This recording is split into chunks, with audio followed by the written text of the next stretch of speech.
घर छोडेर जा नत्र भने मार्छु भन्दै धम्की दिन्थे नन्द र सासुले 2 महिनापछि आफ्नै घरमा आगो लगाए र जिउँदै जलाएर मारे आफ्नै बुहारीलाई।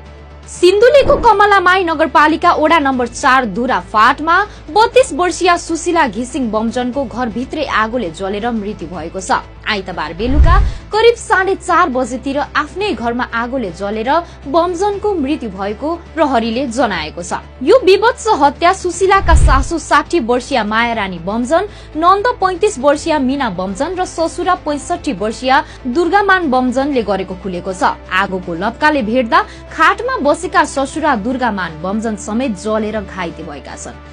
उनको सिन्धुली अस्पतालमा उपचार भइरहेको छ। उनी प्यारालाइसिसका बिरामी भएका कारण भाग्न नसक्दा शरीरको केही भाग जलेको स्थानीयले जनाएका छन्। सुशीलाले चिच्चाएर बचाउन हार गुहार गरेको सुनेपछि स्थानीयहरू घरमा आउँदा गेटमा ताल्चा र कोठामा आगो लगाइएको थियो।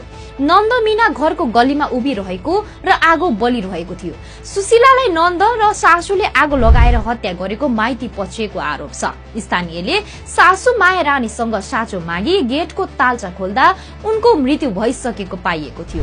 छिमेकीले आगो निभाएको पीडितकी आफन्त सरिता स्याङतानले बताएकी छिन्। सुशीलालाई 6-7 वर्षदेखि नै घरकाले निरन्तर मानसिक यातना दिँदै आएको मृतकका माइती पक्षले जनाएका छन्। पछिल्लो 2 महिनादेखि नन्दले सुशीलालाई घर छोडेर नगए मार्छु भन्दै निरन्तर धम्की दिएको सुशीलाले आफन्त र माइतीलाई सुनाउँदै आएको स्याङतानले बताइन्। पटक पटक सुशीलालाई यातना दिने गरेको र माइती पक्षले नै उनलाई सम्झाइ बुझाइ पटक पटक घरमा पठाउने गरेको उनीहरूले बताए। बच्चाहरू ट्युसन पुर्याएर आएपछि घटना भएको पाइएको छ। घरको भान्सा भरि सेलरोटी छरिएको अवस्थामा भेटिएको छ। उनलाई भान्सा समेत रहेको नन्दको सुत्ने कोठामा पेट्रोल छर्केर आगो लगाइएको छ। आगो लाग्दा कोठाका बेड लगायतका सामानहरू जलेका छन्। प्रहरीले घटनास्थलबाट पेट्रोल सहितको बोतल, डस्टबिनमा फालेको लाइटर लगायतका सामान समेत भेटाएका छन्। सुशीलाका 7 वर्षका तिम्लिया छोराछोरी छन्, 2 छोरा र 1 छोरी।